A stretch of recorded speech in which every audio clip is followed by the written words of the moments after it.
So obviously my daughter's Jayde. Now, Deb was making this comment in my ear over there that Jayde presents quite able, in the sense of, I don't know what able is anymore, but she's actually quite complex in the needs that she has.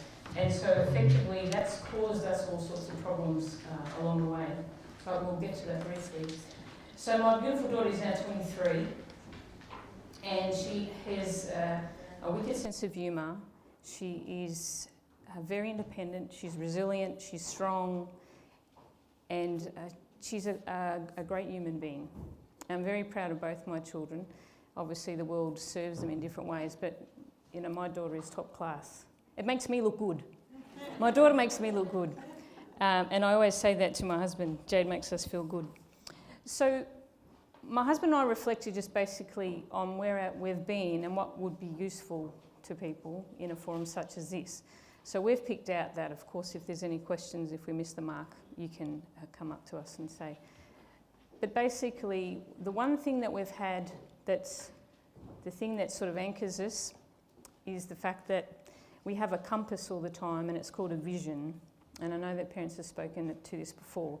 Is even before we had one in writing, we had one in here, which was, I'd worked in special ed for years before I had my daughter, and I knew I didn't want any part of it because I've seen what other parents went through. I walked their stories, and even though I was a young person in my 20s, I thought, I don't want my kid to be part of what's on offer.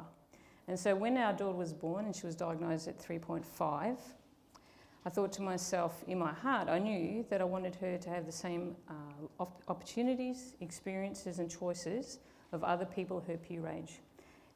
Now, I could give you lots of detail to that, but that's what we say to support staff, and that's what guides us along the entire way. So Jayde's goals change, yes, but that actual mantra of that vision never changes. And we make sure that it keeps us honest. So when we come out with a Bicky, lots of people had really great ideas. Why don't you do this and this and this? And it was nothing to do about what Jayde wanted. It had everything to do about maybe a small business industry or lots of profit making, lots of Kim working very, much harder than what she was. And so we actually always keep it to Jayde. It has to have Jayde's stamp of approval on every single thing. And because she's able to understand, not necessarily able to communicate as effectively as a typical 23-year-old, she still has an option about where things are at. And I think what a vision does, lots of times when the Bicky came out, when things were happening in Jayde's life, it would have been easy to run away with it, but the vision keeps us all the way back and focused and centred. And that gives us, Jayde's, great security that we can't run away with a great idea, or a support staff can't go off and do something that seems to be good at the time. So Jayde is obviously all these things. She's a brother, a sister, a hiker, a kinder facilitator, which is a really lovely piece with the children. She loves the Bicky. When we started the Bicky, I thought that we got our kitchen upgraded for it. Couldn't find anywhere in the community. I thought it might have been a passing phase. 3 years later, it's still going. So the phase didn't pass. That sometimes I think Sometimes it's easy to think, and I'm guilty of this, that this is just something our kids are going to get over, that it's not deeply ingrained to where they want to be. But I think when you get into your 20s, and certainly where Jayde is now, this is what she wants to do for a good time, for a long time, and take people along with her. So it doesn't matter if I get bored of it. The fact is I still need to honour that's her gift and passion to the world, just like, we all pursue the things in our life. What I really like about this is, when we're talking about a coming birthday party, most of the people who she wanted at a birthday party weren't supporters. They were natural supports. And some of those people she wanted at her party had been her supporters in the past, but they're not supporters anymore, they're her friends. And so it gave it a foundation. We're really clear about who a friend is and who a worker is. And it's when people move from that worker role, and if they're back in our life, you get the tag of friend. But otherwise you're a point of a worker, which sometimes is an awkward conversation with people who support Jayde. So, and recently, 2 years ago, we went around the world for 3 months, which I tell you, it's way too long if you've got someone with complex needs. Way too long for parents, maybe not for young people. So I want to tell you a bit of the story, because people say, what do you do and how come you do it? And everyone I tell them, they sort of look at me blankly like, I don't get it. So I thought maybe I missed the first few chapters about why we're here now, and why that's relevant to where we're at. So Jayde went through mainstream everything because we had that vision. So she was playgroup, kinder, primary school, secondary school. She went on to do some modules at university, and every single time in a system, because Jayde was complex, you have this wall of resistance, huge wall of resistance. And even if you started nicely, at some point when they realised the complexity of the person they were supporting, you'd have this sort of wall of resistance. So we got sort of I suppose in the sense of you become more resilient and you get to cope with that wounding. It hurts. It hurts when all the time you're defending that your child should be in that place with the kids are the same age. That's a tough gig for anybody, particularly mainstream education. So we went on this gig and we rolled with the punches for a long time, and then we got to year 9. Now, I became a professional stalker as a part-time job. And things weren't going so well at year 9 because the curriculum gets more complex, and for some reason kids drop off and their curriculum becomes more important than the kids. And so we had this one person who was working with Jayde I didn't have any great confidence in, but school employed her. And so I had my ear to the ground a lot in school. Now, Jayde was only part-time in these options, so I have no Superman cape, and Jayde doesn't have any cape either. That worked around her needs. We did homeschooling as well. And so we get to year 9, and the coordinators, of course everybody knew I was in the school, they had work experience. Typical work experience. You go one Monday afternoon or whatever, and your young person goes out, they set up a network in a community, and you get to work. And so I approached the classroom teacher and I said, well, it's pretty exciting to have work experience coming up. What are we going to do about that? She said, I don't know what you're talking about. And I said, well, work experience on the curriculum. All the other kids are doing work experience, and I want my daughter to access work experience. And I could tell that this was going to be another difficult moment. And they said, oh, no, we didn't think it was appropriate for your daughter to do work experience. And I said, oh, okay. What led you to come to that conclusion? And they go, no. So anyway, I went up several levels in that school. And I said, well, I want work experience for my daughter. And at that point in time, we had a lot of stuff from Belonging Matters and a lot of stuff from America that said, do it early. Don't wait till your kids leaving school. Get the inventory about what they like, where their talents are, what they want to do with their life. And so we'd been having some conversations about this anyway. School said, no, it's not possible, we're not doing it. And I said, that's a shame. So being educated for school systems, I did the next best thing, is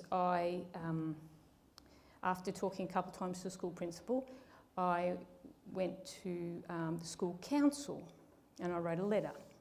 And I said to the school council that my daughter had been receiving full-time funding, which at that point in time was a huge amount of money because Jayde was early 2000s, she was in school, so the portions of funding were quite high. And I said, that might be a shame. So I went to the school council and said, what a shame it is that my daughter can't access work experience when the school over 2.5 year period would have accrued $15,000 to $20,000 on my child. That's a terrible thing. And so what, of course, they did is it came through, they had their meeting and they said, give her the money, shut her up before she gets to regional office. So I got the money, and then they said, but here was a kickback. They said, you can have the money, but we're not having any part of it because it won't work. So basically, Jayde's unemployable. And I said, well, okay, no worries, I'm on for the challenge. I was younger than there. And so what happens is we went to a particular service locally, because we believe in our local community. So we went to this service, had the same values and commitment, and was pioneering, because this wasn't a lot of money. And they said, yes, we want to do it. Fine. So we gave it to them to plan around it, to set up the employment. And what happened in that year is it flopped. Big time. And it didn't go anywhere. And of course, I was looking at the opportunity to go back to school. And of course, I would admit that we couldn't do it. And that wasn't on the radar. So I ended up going the following year. We got the same funding. We didn't tell them that we were in a learning curve. And I went to the school, and then I like this. Do you like my poo? We were in the poo at this point. No bad language. We were in the poo. So we're in the poo, and then I come to Belonging Matters. Seems to be this beacon. Every time I'm in the poo, I have to come back to Belonging Matters because I have to get out of the poo. And so we heard this milparinka, and I thought, well, I've got nothing to lose, because if I don't get anything set up over the holidays for the next year, then I'm not going to have a story, and everybody's going to win that my child is unemployable, and I'll have to live with that. So we had lots of conversation with Frank Krupe. Now, no milparinka people are here. No, not at all. But no, and Frank Krupe, at the time, he knew that we needed somewhere to put our money, and we needed someone to converse with school, and we were going to senior high, so we were going to continue that. And so he said, look, it's not worth a lot of money to us, but we'll pick it up for you. So you come through us, we'll deal with the school, and you can do whatever you want with that cash.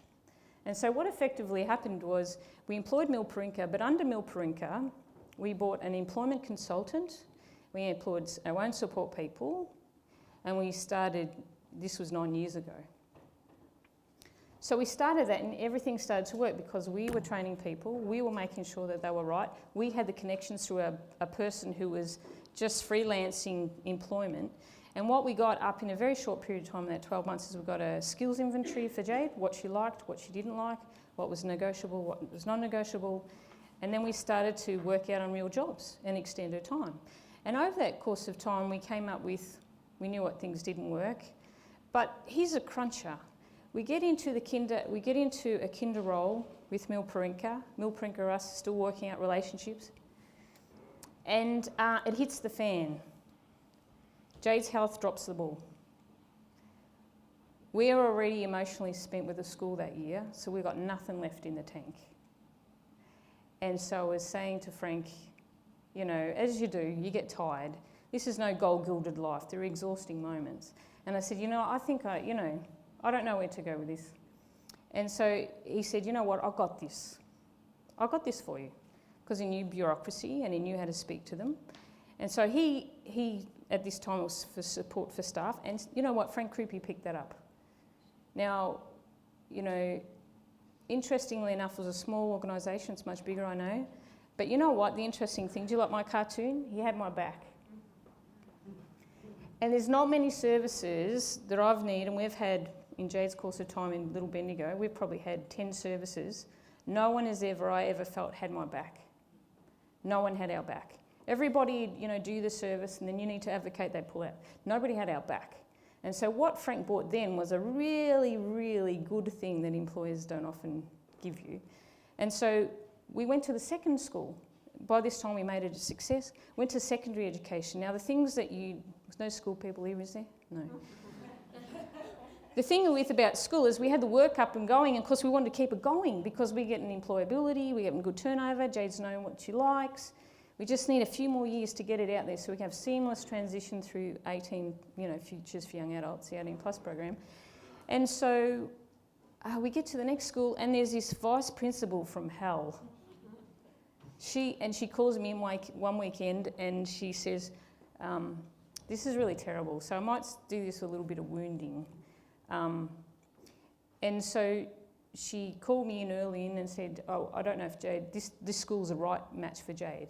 And I said, well, it is a right match. Oh, no, we don't know. And I said, does everybody have this interview one-to-one? Do other 300 school kids have this same interview with you? Because you must be a very busy woman. And she goes, no, of course not. So she pulls me down. She's got the seat higher than mine. I take in an advocate because I'm not stupid. And what, of course, is Jayde was going to enrol in VCAL. And I had the VCAL handbook because I have teacher friends.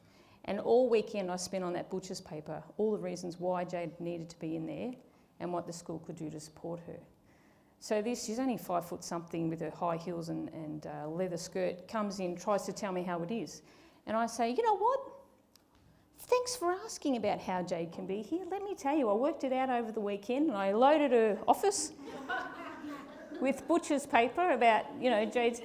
And anyway, that wasn't enough because there's things that you learn about schools, they never lose.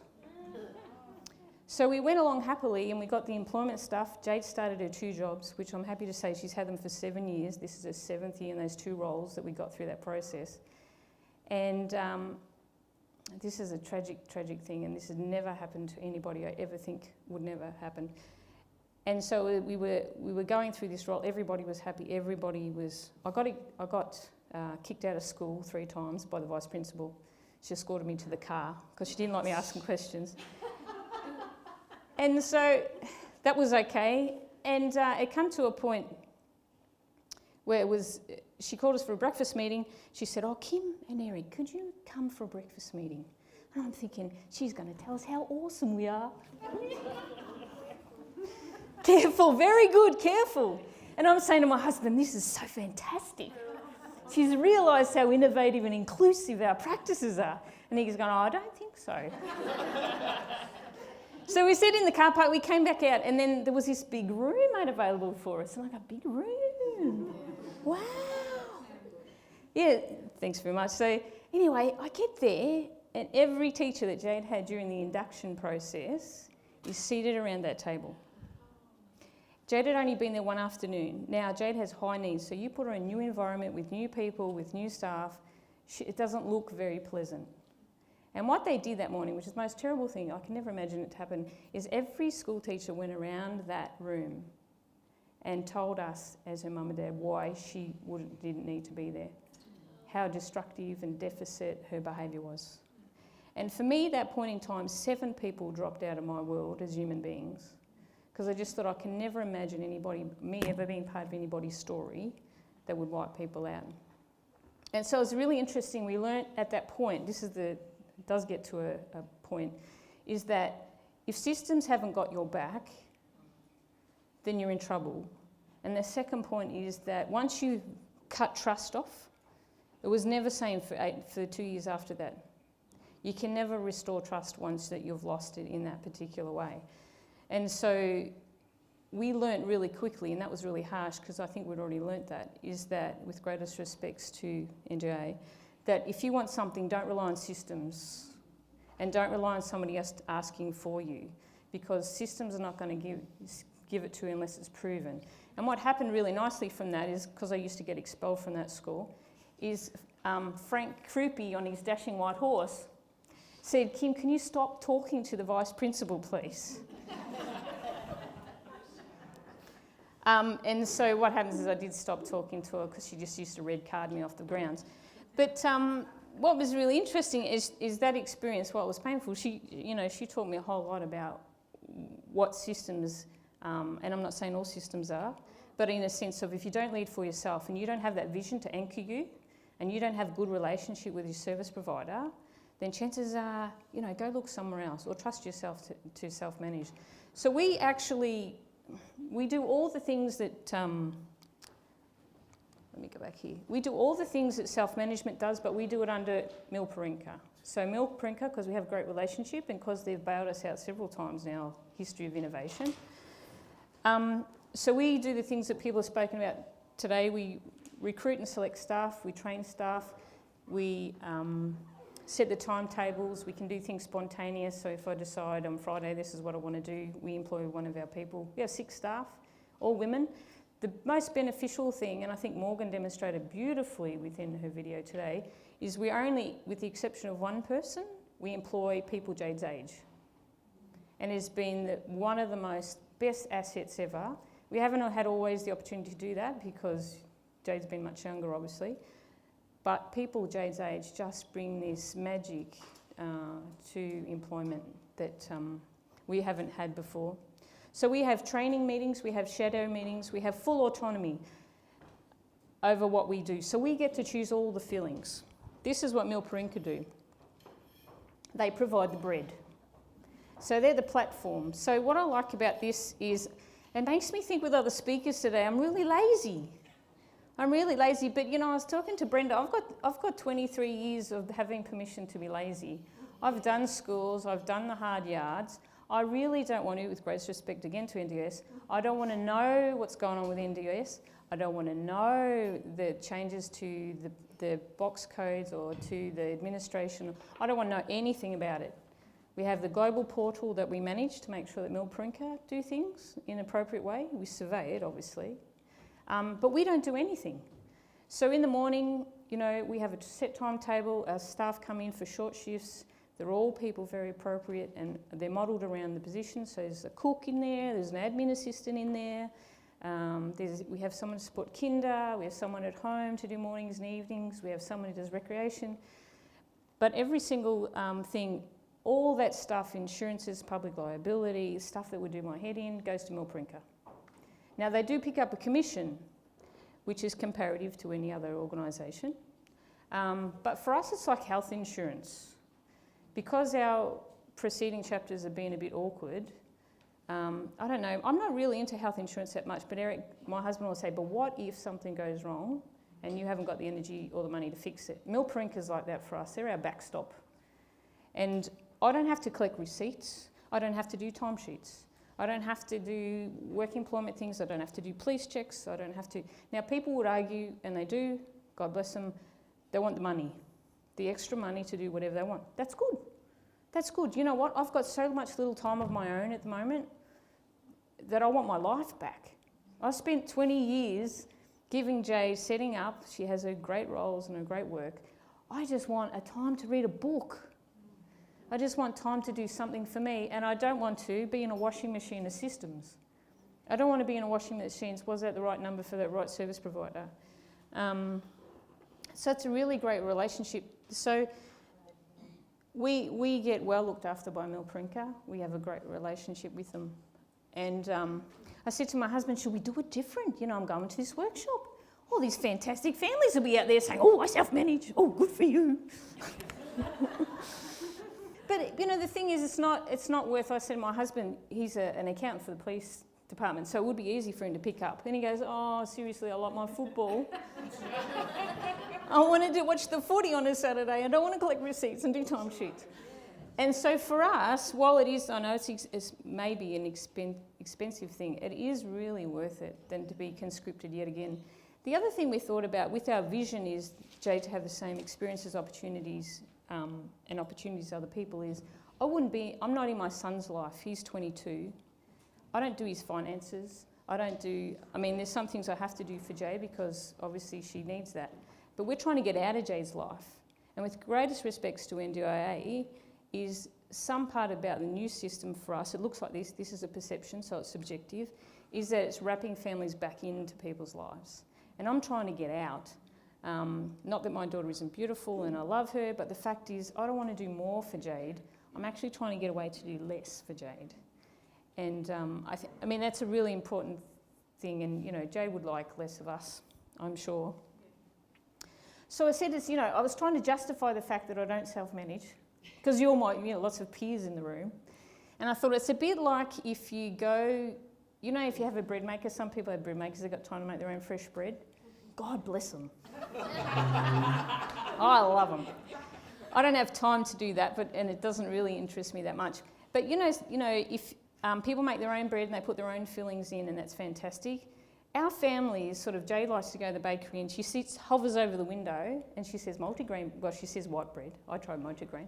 She says white bread and then she chooses all the fillings that she wants to go in. And the ladies put them in. And it's exactly like Milprinka for us. We put all the fillings in, but we're providing a service to buy the bread for someone to put it together for us with trouble-free. So it's the lazy version.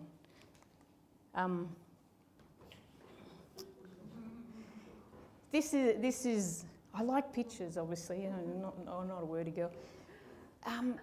Sometimes people say, they say, oh, Kim, I have lots of peers in Bendigo, a bit like Anne up the back, we come from country regional Victorias. We do self-manage one part of our package, and that's because in regional Victoria, there was only one provider to do a particular category, and they had a huge waiting list.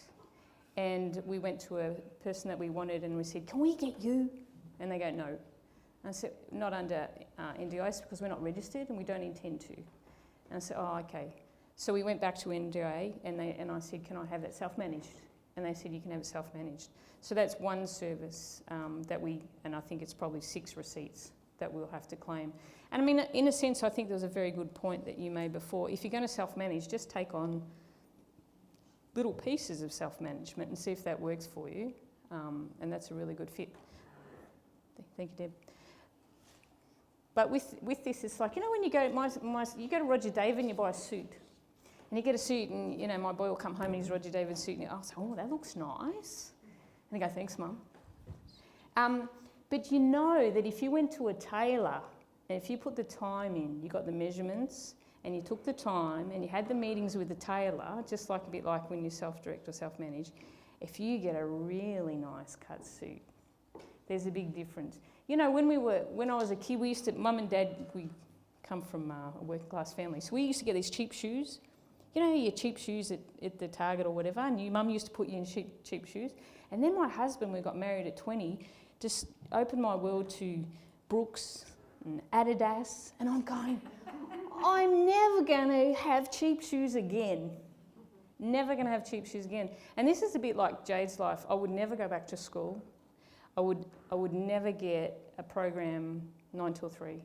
Not only because it's not best for her and she's the happiest girl she's ever been now, but the fact is it's not her cut. She would never cut that. It would make her a very unwell human being, and she wouldn't be able to share the gifts and the talents she's been blessed with. And so I'll just go back, excuse me a minute. Just 4 learnings from that story is one is that there's obviously, people talk about boundaries, you know, what's negotiable and non-negotiable. I think this is a time to work that out, people in the room. You've got to work it out, what's negotiable and non-negotiable. Because I think you learn that as you go, but there has to be a line in the sand that you create. And, you know, it's any service or any support worker, we say there's a negotiable and non-negotiable. And as you get older and more experienced with systems, you work that out real quick. And it's okay to come up with those. The other ones is if you want something, Brodie tapped on this before, you've got to go out and get it. You've got to create the tailor cut. Don't hope, just do it. Just do it, thank you Brodie. Nike. The other one is, and this is a bit cynical, sorry. There's all these people around the table and there's this, all those in favour say aye.